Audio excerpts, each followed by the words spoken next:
ਅਗਲਾ ਜਿਹੜਾ ਅੱਜ ਦਾ ਮੇਨ ਡਿਸੀਜਨ ਦਿੱਤਾ ਗਿਆ ਹੈਗਾ ਆ ਸੁਪਰੀਮ ਕੋਰਟ ਵੱਲੋਂ, ਉਹ ਪ੍ਰੈਜ਼ੀਡੈਂਟ ਡੋਨਲਡ ਟਰੰਪ ਹੋਣਾ ਦੀ ਪਾਵਰ ਨੂੰ ਲੈ ਕੇ ਹੈਗਾ।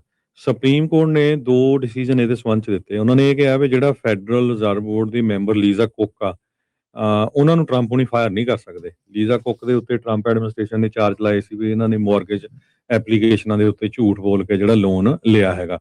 ਤੇ ਉਸ ਤੋਂ ਬਿਨਾਂ ਜਿਹੜੀਆਂ ਇੰਡੀਪੈਂਡੈਂਟ ਏਜੰਸੀਜ਼ ਹੈਗੀਆਂ, ਉਹਨਾਂ ਦੇ ਜਿਹੜੇ ਮੈਂਬਰਸ ਆ, ਉਹਨਾਂ ਨੂੰ ਟਰੰਪ ਹੁਣੀ ਫਾਇਰ ਕਰ ਸਕਦੇ ਆ। ਜਿੱਦਾਂ FTC ਦੀ ਕਮਿਸ਼ਨਰ ਰਿਬੇਕਾ ਸਲੋਟਰ ਆ, ਸੋ ਉਹ ਡੈਮੋਕ੍ਰੇਟ ਨੇ ਅਪੁਆਇੰਟ ਕੀਤਾ ਸੀ, ਉਹਨਾਂ ਨੂੰ ਉਹ ਕਹਿੰਦੇ ਫਾਇਰ ਕਰ ਸਕਦੇ ਹੈਗੇ ਆ। ਸੇਮ ਟਾਈਮ ਤੇ ਇਹ ਡਿਸੀਜਨ ਇਸ਼ੂ ਕੀਤੇ ਗਏ ਤੇ ਦੋਨੋਂ ਜਿਹੜੇ ਆ ਆਥਰ ਕੀਤੇ ਗਏ ਚੀਫ ਜਸਟਿਸ ਜੌਨ ਰਾਬਰਟਸ ਵੱਲੋਂ। ਸੋ ਇਹ ਵੀ ਇੱਕ ਤਰ੍ਹਾਂ ਦੇ ਨਾਲ ਐਗਜ਼ਾਮਪਲ ਹੀ ਆ, ਕੰਜ਼ਰਵੇਟਿਵ ਜਿਹੜੀ ਮੈਜੋਰਟੀ ਕੋਰਟ ਪੁਸ਼ ਕਰ ਰਹੀ ਆ। ਇੱਕ ਐਸਪੈਕਟ ਦੇ ਉੱਤੇ ਟਰੰਪ ਉਹਨਾਂ ਨੂੰ ਕਹਿ ਰਹੀ ਪਾਵਰ ਦੇ ਰਹੀ ਆ, ਦੂਸਰੇ ਤੇ ਉਹਨਾਂ ਨੂੰ ਕਹਿ ਰਹੀ ਆ FTC ਦੇ ਕਮਿਸ਼ਨਰ ਰਿਬੇਕਾ ਕੈਲੀ ਸਲੋਟਰ ਨੂੰ ਫਾਇਰ ਕਰ ਸਕਦੇ ਆ, ਕੁੱਕ ਨੂੰ ਫਾਇਰ ਨਹੀਂ ਕਰ ਸਕਦੇ ਜੋ ਫੈਡਰਲ ਰਿਜ਼ਰਵ ਬੋਰਡ ਦੇ ਸੀ। ਇਹਦੇ ਵਿੱਚ ਉਹਨਾਂ ਨੇ 1935 ਦਾ ਸੁਪਰੀਮ ਕੋਰਟ ਦੀ ਰੂਲਿੰਗ ਜਿਹੜੀ ਹੈ ਕੋਈ ਹੈਂਫਰੀ ਐਗਜ਼ੀਕਿਊਟਰ ਵਰਸਸ ਯੂਨਾਈਟਿਡ ਸਟੇਟਸ, ਉਸ ਨੂੰ ਰੈਫਰ ਕੀਤਾ ਹੈਗਾ। ਕੁੱਕ ਦੇ ਮਾਮਲੇ ਦੇ ਵਿੱਚ 5 ਦੇ ਮੁਕਾਬਲੇ 4 ਦੇ ਨਾਲ ਜੋ ਲਿਬਰਲਸ ਆ ਉਹ ਜੁਆਇਨ ਕੀਤੇ ਮੈਜੋਰਟੀ ਦੇ ਨਾਲ, ਤੇ ਜੋ ਸਲੋਟਰ ਦੇ ਮਾਮਲੇ ਦੇ ਵਿੱਚ ਉਹਨਾਂ ਨੇ ਡਿਸੈਂਟ ਕੀਤਾ, ਉਹ 6 ਦੇ ਮੁਕਾਬਲੇ 3 ਦੇ ਨਾਲ ਜਿਹੜਾ ਆ ਉਹ ਡਿਸੀਜਨ ਉਹਨੇ ਦਿੱਤਾ ਆਈਡੀਓਲੋਜੀਕਲ ਲਾਈਨਸ ਦੇ ਦੌਰਾਨ। ਸੋ ਰਾਬਰਟਸ ਦੇ ਉਹਨਾਂ ਦੇ ਜਿਹੜੇ ਫੈਲੋ ਕੰਜ਼ਰਵੇਟਿਵ ਜਸਟਿਸ ਬ੍ਰੈਟ ਕੌਬਨਾ ਆ, ਉਹ ਮੈਜੋਰਟੀ ਸੀ ਦੋਨਾਂ ਕੇਸਾਂ ਦੇ ਵਿੱਚ। ਸੋ ਇਹ ਡਿਸੀਜਨ ਜਿਹੜਾ ਆ ਸੁਪਰੀਮ ਕੋਰਟ ਵੱਲੋਂ ਅੱਜ ਦਿੱਤਾ ਗਿਆ ਹੈਗਾ।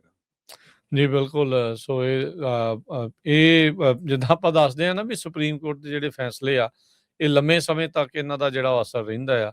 ਸੋ ਅੱਜ ਇਹਦੇ ਵਿੱਚ ਚੀਜ਼ਾਂ ਜਿਹੜੀਆਂ ਉਹ ਵਾਪਰੀਆਂ।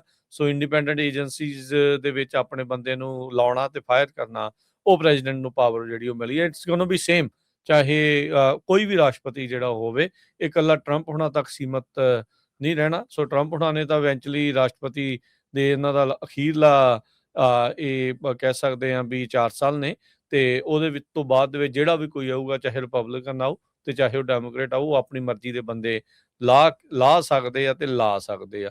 ਸੋ ਇਹ ਜਿਹੜੇ ਫੈਸਲੇ ਉਹ ਆ ਰਹੇ ਆ। ਸੋ ਹੁਣ ਹਰਜੋਤ ਸਿੰਘ ਜੀ, ਬਹੁਤ ਸਾਰਿਆਂ ਦੀ ਜਿਹੜੀ ਨਜ਼ਰ ਆ ਸੁਪਰੀਮ ਕੋਰਟ ਦੇ ਬਰਥ ਰਾਈਟ ਸਿਟੀਜ਼ਨਸ਼ਿਪ ਵਾਲੇ ਦੇ ਉੱਤੇ ਵੀ ਜਿਹੜੀ ਉਹ ਰਹੇਗੀ ਵੀ ਉਹ ਇਵੈਂਚੁਅਲੀ ਕਿਸ ਤਰੀਕੇ ਦੇ ਨਾਲ ਅੱਗੇ ਜਿਹੜੇ ਉਹ ਬਣਦੇ ਹੈਗੇ ਆ, ਵੀ ਉਹਦੇ ਵਿੱਚ ਬਰਥ ਰਾਈਟ ਸਿਟੀਜ਼ਨਸ਼ਿਪ ਬਚੀ ਰਹੂਗੀ ਜਾਂ ਉਹ ਜਿਹੜੀ ਸੰਵਿਧਾਨ ਦੇ ਮੁਤਾਬਕ ਕਿਵੇਂ ਆ, ਉਹ ਥੋੜਾ ਲੱਗ ਰਿਹਾ।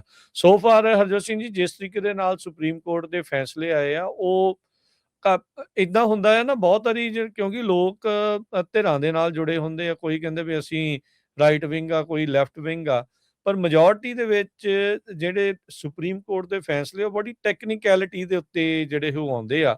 ਤੁਸੀਂ ਈਵਨ ਜਿਹੜੇ ਸੁਪਰੀਮ ਕੋਰਟ ਦੇ ਇਹ ਬੈਲਟ ਕਾਊਂਟਿੰਗ ਵਾਲੇ ਦੇ ਵਿੱਚ ਵੀ ਜੇ ਤੁਸੀਂ ਦੇਖੋ ਤੇ ਬੜੇ ਟੈਕਨੀਕੈਲਿਟੀ ਦੇ ਹਿਸਾਬ ਦੇ ਨਾਲ ਜਿਹੜਾ ਉਹਦੇ ਹੱਕ ਦੇ ਵਿੱਚ ਫੈਸਲਾ ਆਇਆ। ਇਸੇ ਤਰੀਕੇ ਦੇ ਨਾਲ ਕਿਹਨੂੰ ਫਾਇਰ ਕਰ ਸਕਦੇ ਆ ਤੇ ਕਿਹਨੂੰ ਲਾ ਸਕਦੇ, ਇਹਦੇ ਵਿੱਚ ਵੀ ਟੈਕਨੀਕੈਲਿਟੀ ਆ। ਸੋ ਬਰਥ ਰਾਈਟ ਸਿਟੀਜ਼ਨਸ਼ਿਪ ਦੇ ਵਿੱਚ ਵੀ ਬੜੀ ਟੈਕਨੀਕੈਲਿਟੀ ਹੋਣੀ। ਸੰਵਿਧਾਨ ਦੇ ਨਾਲ ਉਸ ਦੀ ਸਮਝ ਨੂੰ ਬਦਲਣਾ ਜਾਂ ਉਸ ਦੇ ਜੋ ਲਿਖਿਆ ਆ ਅਮੈਂਡਮੈਂਟ ਨੂੰ ਉਹ ਬਦਲਣਾ, ਉਹ ਇੰਨਾ ਸੌਖਾ ਕੰਮ ਜਿਹੜਾ ਉਹ ਨਹੀਂ ਹੋਊਗਾ।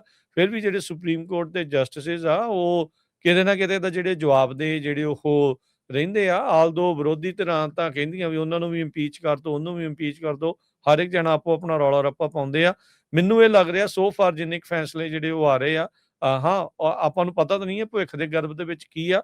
ਸੋ ਮੈਨੂੰ ਇਹ ਪਰਸਨਲੀ ਤੌਰ ਤੇ ਮਹਿਸੂਸ ਹੁੰਦਾ ਵੀ ਜਿਸ ਟੈਕਨੀਕੈਲਿਟੀ ਦੇ ਨਾਲ ਇਹ ਫੈਸਲੇ ਆ ਰਹੇ ਆ, ਬਰਥ ਰਾਈਟ ਸਿਟੀਜ਼ਨਸ਼ਿਪ ਬਚੀ ਰਹਿ ਸਕਦੀ ਆ। ਬਾਕੀ ਚਲੋ ਜਦੋਂ ਸੁਪਰੀਮ ਕੋਰਟ ਆਪਣੀ ਟਰਮ ਦੇ ਵਿੱਚ ਉਹ ਇਸ ਦੇ ਉੱਤੇ ਫੈਸਲਾ ਸੁਣਵਾਈ ਉਹਨਾਂ ਨੇ ਲੈ ਚੁੱਕੇ ਆ, ਸੁਣਵਾਈ ਉਹਨਾਂ ਦੀ ਹੋ ਚੁੱਕੀ ਆ, ਤੇ ਹੁਣ ਉਹਨਾਂ ਨੇ ਆਪਣੇ ਓਪੀਨੀਅਨ ਜਿਹੜੇ ਲਿਖ ਕੇ ਆ ਹਾਂ ਜਾਂ ਨਾ ਦੇ ਵਿੱਚ ਉਸ ਦੇ ਵਿੱਚ ਘੱਲਣੇ ਆ। So it will be interesting thing to ਜਿਹੜਾ ਉਹ ਸੀ।